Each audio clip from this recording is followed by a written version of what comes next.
2024년 초겨울, 경북의 작은 마을에는 첫눈이 내리고 있었다.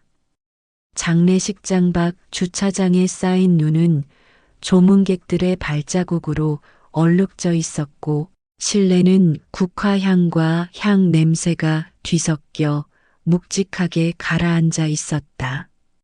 정희는 영정 앞에 무릎을 꿇고 앉아 있었다. 사진 속 아버지 박영길은 온화하게 미소 짓고 있었지만 정희의 기억 속 마지막 모습은 달랐다. 병상에 누워 숨조차 제대로 쉬지 못하던 아버지. 10년이라는 긴 투병 기간 동안 그녀는 간병인이자 딸로서 아버지 곁을 지켰다. 정희야, 좀 쉬어. 내가 쓰러지겠다. 옆에 앉은 이모가 걱정스러운 목소리로 말했지만 정희는 고개를 저었다. 쉬고 싶어도 쉴 수 없었다. 아버지의 장례를 치르는 비용조차 빠듯했다. 10년간의 병원비와 약값, 간병비로 그녀의 통장은 텅 비었고 신용카드는 한도를 넘긴 지 오래였다. 오후 2시 서울에서 내려온 큰오빠 윤준호가 장례식장에 도착했다. 대기업 임원답게 말끔한 정장 차림이었고 그의 뒤로 둘째 형 윤민수가 따라 들어왔다. 두 형제는 영정 앞에 절을 올렸지만 그 시간은 지나치게 짧았다. 형식적인 예를 갖추자마자 그들은 장례식장 옆 작은 회의실로 자리를 옮겼다. 정희야, 이리 와봐. 준호의 목소리는 차갑고 사무적이었다. 정희는 불안한 예감에 휩싸이며 회의실 문을 열었다. 안에는 오빠들 뿐 아니라 낯선 중년 남성이 서류 가방을 펼쳐놓고 앉아 있었다. 소개하지.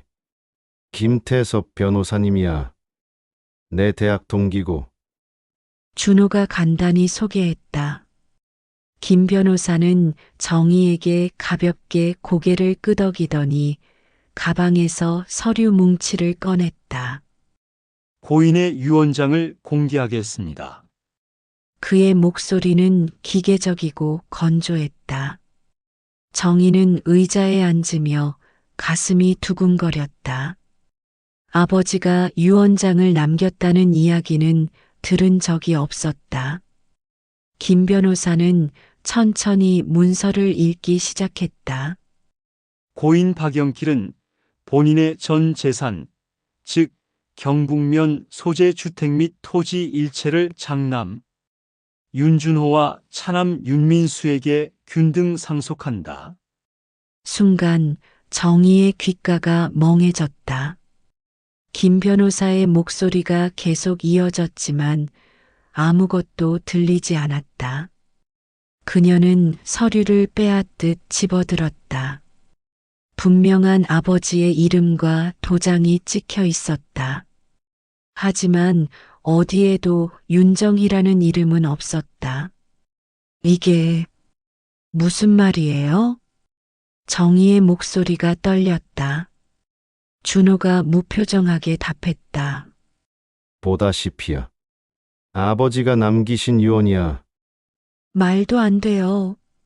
10년 동안 제가 아버지를 돌봤어요. 오빠들은 명절에도 안 오셨잖아요. 그건 내 선택이었잖아. 우리도 각자 사정이 있었어. 민수가 차갑게 끼어들었다. 정희는 눈물이 차올랐지만 억지로 참았다. 아버지가 정말 이렇게 쓰셨을까요? 제게 한마디도 안 하시고. 의심하는 거야? 변호사님 앞에서? 준호의 목소리에 날이 섰다.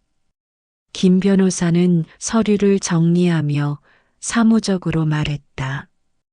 유언장은 적법하게 작성되었고 고인의 서명과 날인이 확인되었습니다. 이의를 제기하시려면 법적 절차를 밟으셔야 합니다. 정희는 더 이상 말을 잇지 못했다. 회의실을 빠져나와 빈 복도에 주저앉았다. 10년이라는 시간이 주마등처럼 스쳐갔다.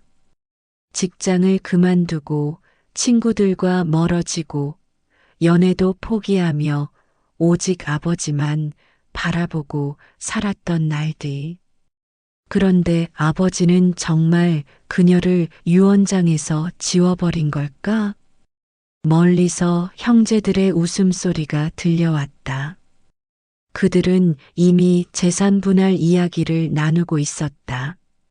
정희는 눈물을 닦고 다시 영정 앞으로 돌아왔다. 사진 속 아버지는 여전히 따뜻하게 미소 짓고 있었다. 아버지, 정말 저를 버리신 건가요? 대답은 없었다. 다만 영정 앞 촛불만이 조용히 흔들리고 있을 뿐이었다. 그날 밤 정희는 관 옆에 앉아 밤을 지새웠다. 절망과 배신감, 그리고 이해할 수 없는 아버지의 선택 앞에서 그녀는 길을 잃은 채 눈물만 흘렸다. 창밖으로 눈은 계속 내렸고 장례식장은 점점 더 깊은 정적에 잠겨갔다. 새벽 4시 장례식장은 깊은 정적에 잠겨 있었다. 조문객들은 모두 돌아갔고 형제들도 근처 모텔로 가버렸다. 오직 정희만이 관 옆에 남아 있었다. 그녀는 붉게 충혈된 눈으로 관을 바라보았다. 아버지는 저 안에 누워 계셨다. 10년을 함께 보낸 아버지. 매일 아침 죽을 끓여드리고 밤마다 기저귀를 갈아드리던 그 아버지가 손톱을 깎아드리고 침대에서 일어나 창문을 보실 수 있도록 부축해드리던 그분이 왜요? 왜 저한테는 한마디도 안 하셨어요? 정희의 목소리가 빈 장례식장에 울려 퍼졌다. 눈물은 이미 말라버렸고 남은 건 속이 타들어가는 분노뿐이었다. 오전 8시 발인 준비가 시작되었다. 장의사 직원들이 들어와 관을 옮길 준비를 했고 오빠들도 다시 나타났다. 준호는 시계를 보며 서둘렀다. 빨리 끝내자. 오후에 서울 가야 해. 형, 너무한 거 아니야? 아버지 발인인데. 민수가 투덜거렸지만 그 역시 서두르는 건 마찬가지였다. 정희는 그런 형제들을 멍하니 바라보다가 관 앞에 무릎을 꿇었다. 마지막 작별 인사를 올리려는데 가슴 속에서 무언가가 폭발하는 것 같았다. 10년. 청춘을 바친 10년이었다. 연애도 결혼도 꿈도 모두 포기하고 아버지만 바라보며 살았다. 밤마다 울다가 잠들었고 아침마다 웃으며 일어났다. 괜찮아요, 아버지. 제가 있잖아요. 그렇게 수없이 말하며 버텼다. 그런데 유언장에는 그녀의 이름이 없었다. 마치 그 10년이 없었던 것처럼. 안 돼. 정희는 떨리는 손으로 관 뚜껑을 붙잡았다. 안 돼요. 아버지. 그녀는 이성을 잃은 채 관 뚜껑을 열어젖혔다. 주변 사람들이 경악하며 소리쳤다. 아니, 뭐 하는 거야? 정희야, 정신 차려. 하지만 정희는 듣지 않았다. 그녀는 수의를 입은 아버지의 가슴팍을 붙잡고 울부짖었다. 왜요? 왜 저를 버리신 거예요? 제가 뭘 잘못했어요? 눈물과 콧물이 범벅이 된 얼굴로 아버지를 흔들던 순간 그녀의 손에 뭔가 두툼한 것이 닿았다. 수의 안쪽, 아버지의 가슴 위에 놓인 무언가였다. 정희는 떨리는 손으로 그것을 꺼냈다. 노란색 봉투였다. 봉투 겉면에는 아버지의 필체로 이렇게 쓰여 있었다. 정희에게. 심장이 멎는 듯 했다. 주변의 소란도, 형제들의 외침도 들리지 않았다. 정희는 봉투를 뜯었다. 안에는 편지지 여러 장과 함께 공증된 문서가 들어 있었다. 첫 장을 펼치는 순간 정희는 숨이 멎었다. 유언장. 나 박영길은 건강한 정신으로 다음과 같이 유언한다. 내 전 재산, 즉 경북면 이 소재 주택 및 토지 일체를 막내딸 윤정희에게 상속한다. 2024년 11월 15일 박영길인. 아래에는 공증인의 도장과 서명이 선명하게 찍혀 있었다. 정희의 손이 격렬하게 떨렸다. 이어진 편지에는 아버지의 육필로 쓴 글이 빼곡했다. 정희야, 미안하다. 아빠가 이런 방법밖에 생각해내지 못했구나. 내 오빠들이 재산을 노리고 있다는 걸 알았어. 그래서 일부러 가짜 유언장을 변호사에게 맡겨뒀단다. 진짜는 이렇게 내 곁에 두고 싶었어. 아빠 곁을 지켜준 건 오직 너뿐이었어. 10년 동안 고생한 우리 딸. 글씨가 흐려진 부분이 여럿 있었다. 아버지가 울면서 쓰신 듯 했다. 이 유언장은 공증받은 거야. 법적으로 유효하단다. 내 무심한 오빠들한테 지지 마. 아빠는 널 믿는다. 사랑한다. 정희야. 정희는 편지를 가슴에 안고 목 놓아 울었다. 그제야 알았다. 아버지는 자신을 버린 게 아니었다. 끝까지 자신을 지키려 했던 것이다. 뭐야, 그게? 준호가 다가와 정희의 손에서 서류를 낚아챘다. 그의 얼굴이 순식간에 하얗게 질렸다. 이게 뭐야? 공증, 유언장. 민수도 달려와 서류를 들여다보았다. 두 형제의 얼굴에서 혈색이 사라졌다. 말도 안 돼. 이건 위조야. 위조.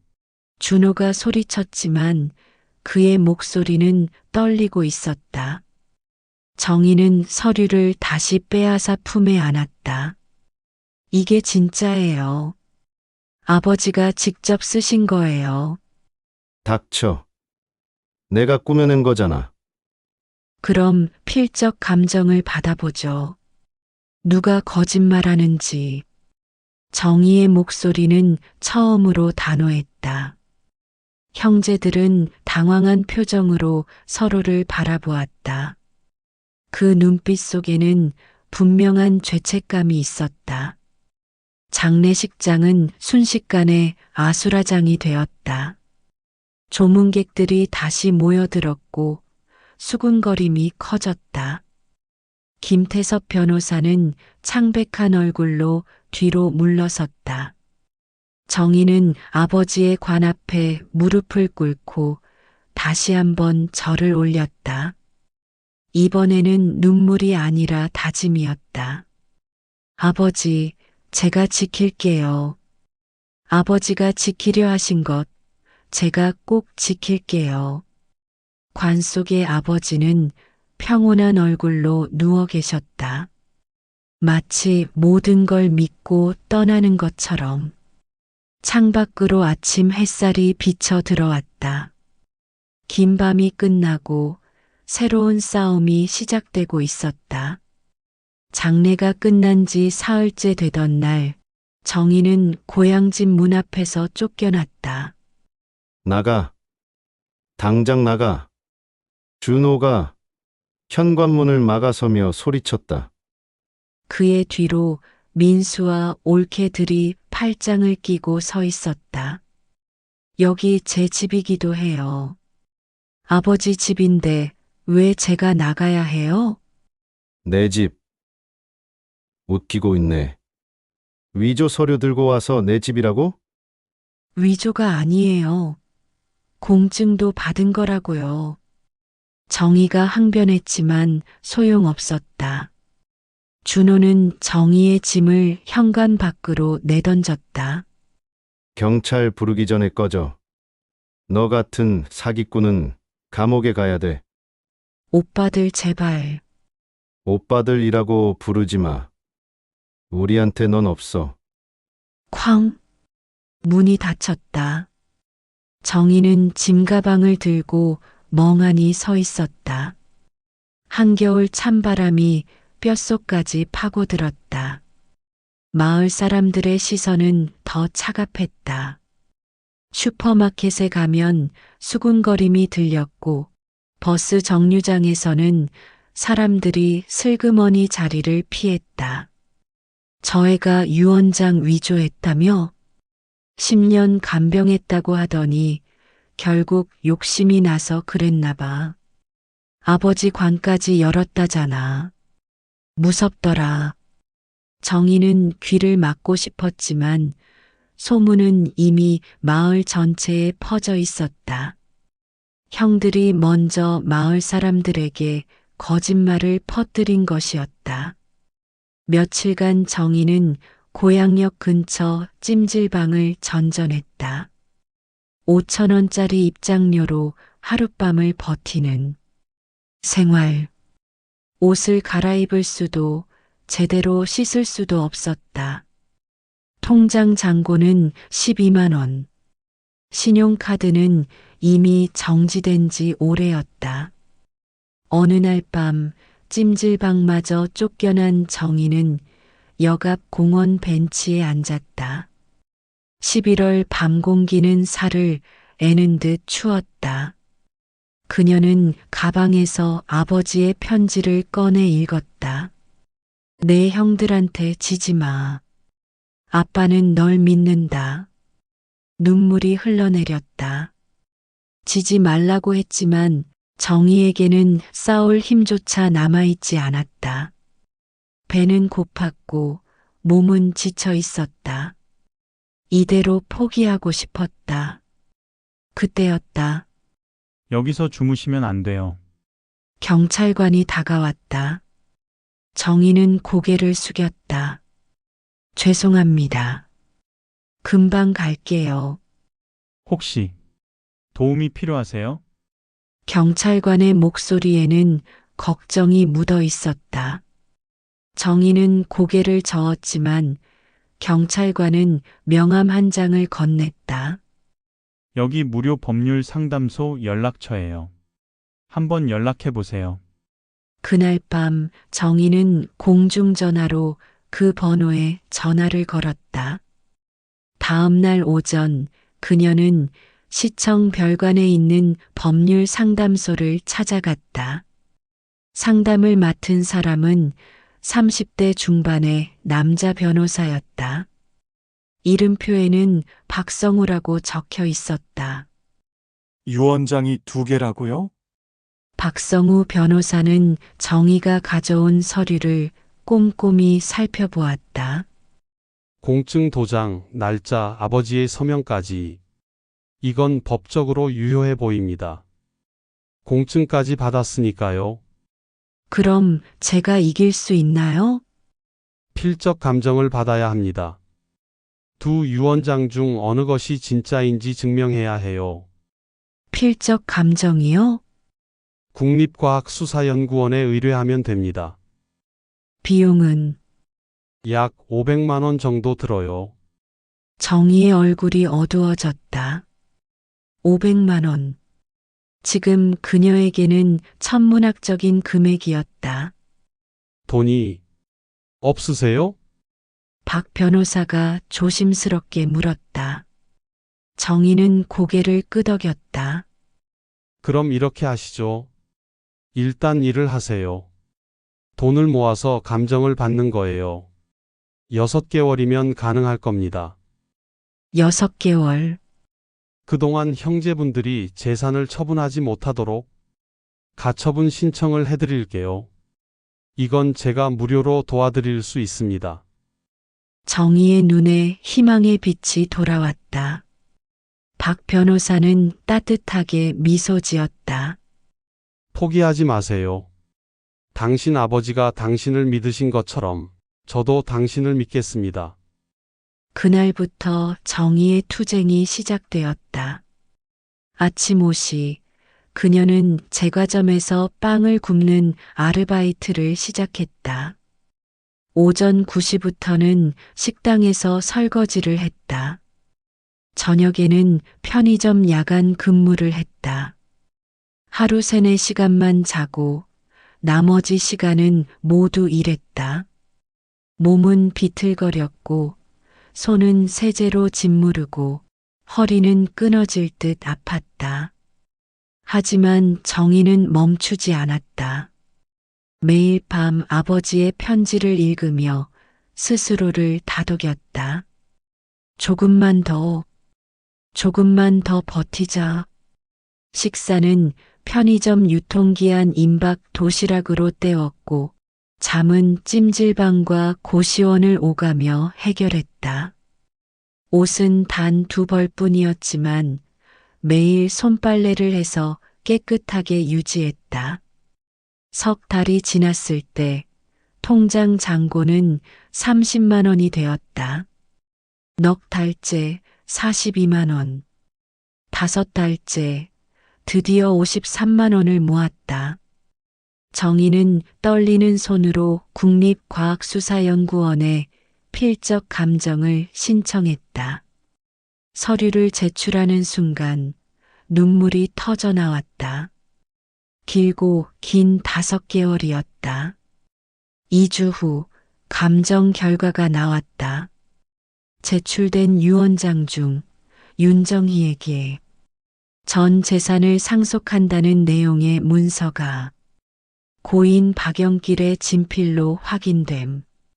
반면 윤준호, 윤민수에게 상속한다는 문서는 필적이 일치하지 않으며 위조된 것으로 판단됨. 정희는 결과 통지서를 받아들고 그 자리에서 무릎을 꿇었다. 눈물이 쏟아졌다. 기쁨의 눈물인지 안도의 눈물인지 알 수 없었다. 다만 한 가지는 확실했다. 아버지, 해냈어요. 저 해냈어요. 박성우 변호사는 정희의 어깨를 다독였다. 이제 진짜 싸움이 시작입니다. 준비되셨죠? 정희는 눈물을 닦고 고개를 끄덕였다. 그녀의 눈빛은 5개월 전과 달랐다. 더 이상 무너지지 않을 단단한 빛이었다. 네, 준비됐어요. 봄이 오고 있었다. 긴 겨울을 견뎌낸 사람만이 맞이할 수 있는 그런 봄이었다. 필적 감정 결과를 손에 쥔 정희는 박성우 변호사와 함께 김태섭 변호사 사무실을 찾아갔다. 서울 강남의 고급 오피스텔 건물 12층 유리문 너머로 태섭법률사무소라는 간판이 보였다. 들어가시죠. 박 변호사가 먼저 문을 열었다. 정희는 심장이 두근거렸지만 발걸음을 옮겼다. 접수 데스크에 앉아있던 직원이 놀란 표정으로 그들을 바라보았다. 예약 하셨나요? 김태섭 변호사님 계신가요? 윤정희입니다. 정희의 목소리는 떨렸지만 단호했다. 직원이 내선 전화를 걸었고 곧 안쪽 문이 열렸다. 김태섭이 나타났다. 그는 정희를 보자 얼굴이 굳었다. 무슨 일로? 이야기 좀 하죠. 유 원장에 대해서요. 박성우 변호사가 명함을 건넸다. 김태섭은 명함을 받아들고 잠시 망설이다가 사무실 안으로 그들을 안내했다. 뭐하러 왔어요? 이미 끝난 일 아닙니까? 김태섭이 책상에 앉으며 말했다. 하지만 그의 목소리에는 불안함이 묻어났다. 끝난 일이라고요? 정희가 가방에서 서류를 꺼냈다. 국립과학수사연구원의 필적 감정 결과서였다. 이것 좀 보시죠. 서류를 건네받은 김태섭의 얼굴이 점점 하얗게 변했다. 그는 서류를 읽고 또 읽었다. 손이 미세하게 떨렸다. 이게 제가 가진 유 원장이 진짜고 제 형들 이름으로 된 건 위조라는 겁니다. 국가기관이 판정한 거예요. 정의의 목소리에는 이제 두려움이 없었다. 5개월간의 고난이 그녀를 단단하게 만들었다. 어떻게 된 겁니까? 그러니까 김 변호사님, 준호 씨 친구라며 호의로 도와준다고 하셨죠? 박성우 변호사가 날카롭게 물었다. 김태섭은 입술을 깨물었다. 나는 몰랐어요. 뭘 몰랐죠? 진짜 유 원장이 따로 있는지. 준호 씨가 그냥 유 원장 정리 좀 해달라고. 정리요? 위조를 정리라고 표현하시는 겁니까? 박 변호사의 목소리가 차갑게 가라앉았다. 김태섭은 이마에 땀이 맺혔다. 저기. 이건 오해예요. 나는 그냥 증거인멸하기 전에 말씀하시죠. 누가 시켰습니까? 돈은 얼마 받았고요? 순간 김태섭의 얼굴이 무너졌다. 그는 책상에 얼굴을 묻었다. 500만 원. 준호 씨가 500만 원을 줬어요. 처음부터 말씀해 주시죠. 어떻게 된 건지. 김태섭은 긴 한숨을 내쉬었다. 그리고 떨리는 목소리로 말하기 시작했다. 작년 11월이었어요. 준호 형이 연락 왔죠. 아버지가 위독하다고. 그러면서 유언장 작성을 부탁했어요. 계속하세요. 처음에는 정당한 유언장인 줄 알았어요. 근데 나중에 정혜 씨 몫이 없다는 걸 알았죠. 이상하다고 했더니 준호 형이 정희는 이미 충분히 받았다고 하더라고요. 생활비 명목으로 돈을 많이 줬다면서. 정희는 주먹을 꽉 쥐었다. 생활비는커녕 10년 동안 자기 돈으로 아버지를 모셨는데 그래서 그냥 만들어준 겁니까? 친구니까 믿었어요. 그런데 장례식장에서 정혜 씨가 다른 유언장을 들고 나오는 걸 보고 알았죠. 내가 만든 게 가짜였다는 걸. 그 후로는요? 준호 형한테 전화했어요. 어떻게 된 거냐고. 그랬더니 형이 김태섭은 말을 잇지 못했다. 박 변호사가 다그쳤다. 뭐라고 했습니까? 정희를 협박해서라도 유언장을 포기하게 만들겠다고. 필요하면 폭력도 쓰겠다고 했어요. 정희의 몸이 굳었다. 폭력? 친형이 자기를 때릴 생각까지 했다는 말인가? 녹음은 했습니까? 박 변호사의 질문에 김태섭은 고개를 끄덕였다. 했어요. 나중에 문제되면 내가 곤란할 것 같아서 증거로 남겨뒀어요. 지금 들려주시죠. 김태섭은 휴대전화를 꺼내 녹음 파일을 재생했다. 스피커에서 윤준호의 목소리가 흘러나왔다. 정의를 어떻게든 눌러야 돼. 협박이든 뭐든 써서. 형, 그건 너무 심한 거 아니야? 민수의 목소리도 들렸다. 심해. 10년 동안 우리 재산 축 낸 게 심한 거지. 어차피 여자 혼자 뭘 하겠어. 겁만 주면 바로 무릎 꿇을 거야. 그래도 동생인데. 동생. 그딴 거 없어. 돈 앞에서는 남이야. 필요하면 손찌검도 할 생각이니까 넌 빠져. 녹음은 거기서 끝났다. 정희는 눈을 감았다. 가슴이 찢어지는 것 같았다. 형제라고 믿었던 사람들. 10년 전 아버지가 쓰러졌을 때 함께 울었던 그 형제들이 이 녹음 파일 저한테 주시겠습니까? 박 변호사가 물었다. 김태섭은 고개를 끄덕였다. 도와드릴게요. 나도 이젠 이 일에서 손 떼고 싶어요. 미안합니다. 정혜 씨. 진심으로. 정희는 대답하지 않았다. 용서할 수 있을지 없을지도 지금은 알 수 없었다.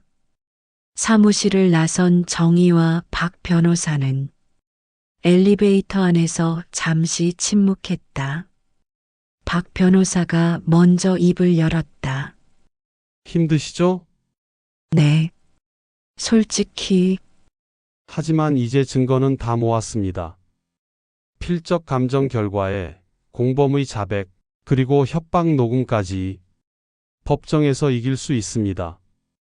정희는 가방 속 아버지의 편지를 만졌다. 아버지의 목소리가 들리는 것 같았다. 내 오빠들 한테 지지 마. 변호사님, 네, 끝까지 가겠습니다. 법으로. 정희의 눈빛은 확고했다.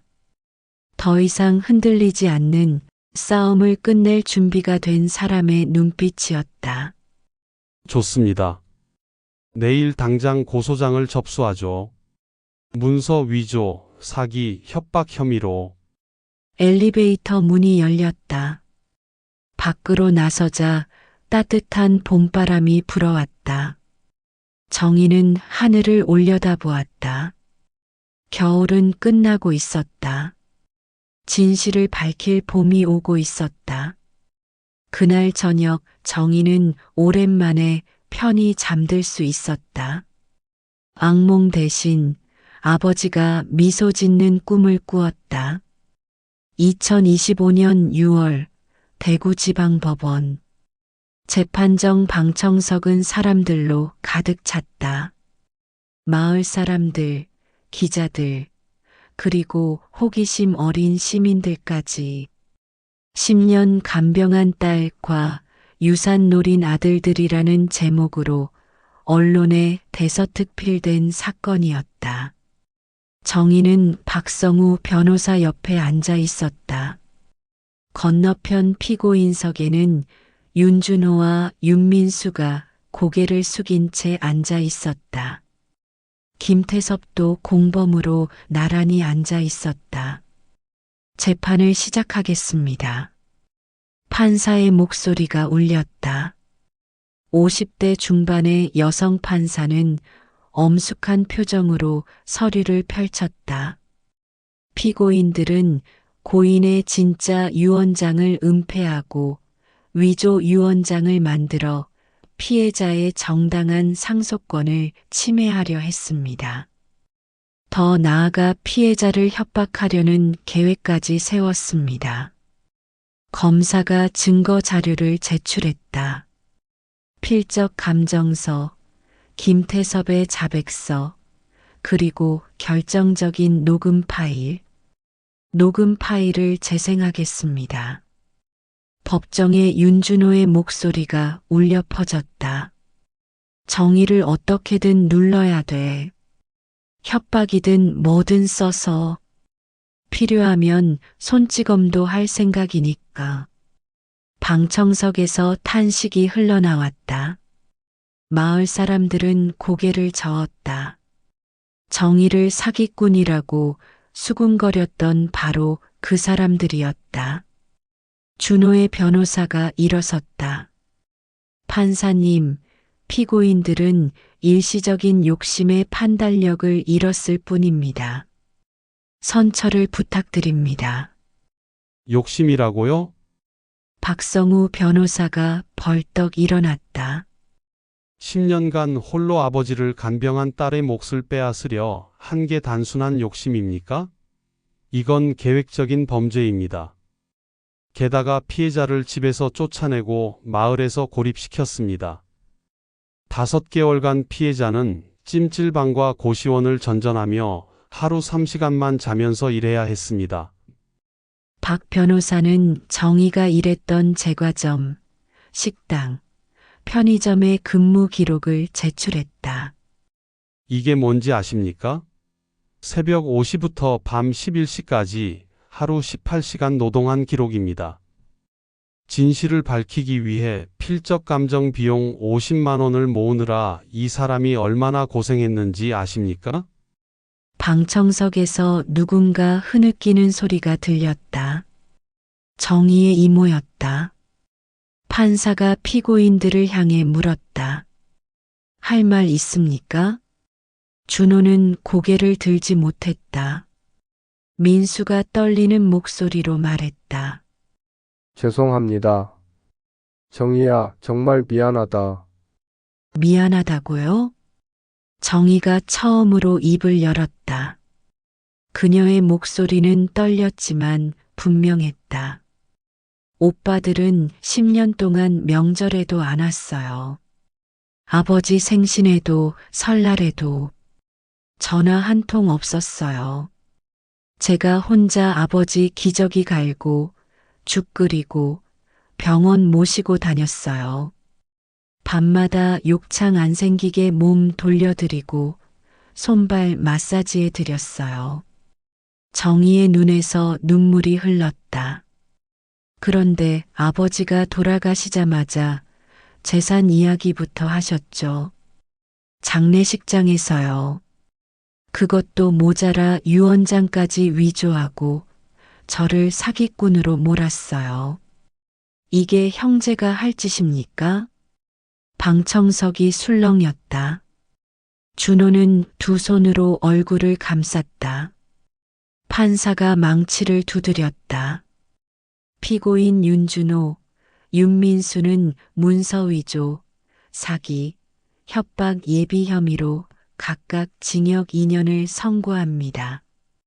피고인 김태섭은 문서 위조 방조 및 변호사법 위반으로 징역 1년 6개월, 집행유예 3년 변호사 자격 정지 3년을 선고합니다.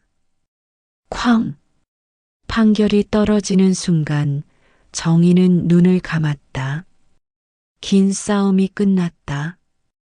또한 고인 박영길의 전 재산은 피해자 윤정희에게 정당하게 상속됨을 확인합니다. 방청석에서 박수가 터져 나왔다. 마을 사람들도 고개를 숙이며 박수를 쳤다. 정의를 의심했던 그들도 이제는 진실을 알았다. 법정을 나서자 기자들이 몰려들었다. 소감 한 말씀 해주세요. 형제들을 용서할 수 있습니까? 정의는 마이크 앞에 섰다. 카메라 플래시가 터졌다. 용서는 아직 모르겠어요. 하지만 한 가지는 확실해요. 아버지가 저를 사랑하셨다는 것. 그리고 진실은 반드시 밝혀진다는 것. 그녀는 가방에서 아버지의 편지를 꺼내 가슴에 안았다. 아버지, 해냈어요. 제가 지켰어요. 3개월 후 가을. 고향 마을 중심가에 작은 서점이 문을 열었다. 낡은 한옥을 리모델링한 2층 건물이었다. 나무 간판에는 정성스럽게 쓴 글씨가 새겨져 있었다. 영길 서점. 정의는 책장을 정리하며 미소 지었다. 아버지가 평생 꿈꿨던 서점. 젊었을 때 책방 주인이 되고 싶었다는 아버지의 이야기를 기억하고 있었다. 딸랑. 문이 열리며 첫 손님이 들어왔다. 안녕하세요. 마을 이장님이었다. 그는 미안한 표정으로 말했다. 정희야, 그때는 내가 잘못 알았다. 미안하구나. 괜찮아요. 다들 그러셨죠? 정희는 따뜻하게 웃었다. 원망하고 있기엔 인생이 너무 짧았다. 이장님이 나간 뒤 박성우 변호사가 들어왔다. 그는 책 한 권을 들고 있었다. 개업 축하드립니다. 변호사님, 와주셔서 감사해요. 당연하죠. 제 인생의 가장 보람찬 사건이었으니까요. 두 사람은 서점 창가에 앉아 커피를 마셨다. 창밖으로 단풍이 물든 마을이 보였다. 후회 안 하세요? 더 큰 돈을 받을 수도 있었는데. 박 변호사가 물었다. 정희는 고개를 저었다. 아버지는 제게 돈을 물려주신 게 아니에요. 내 꿈을 살아라는 메시지를 주신 거예요. 그녀는 서가에 꽂힌 책들을 바라보았다. 문학, 역사, 철학, 아동도서. 아버지가 사랑했던 모든 종류의 책들이었다.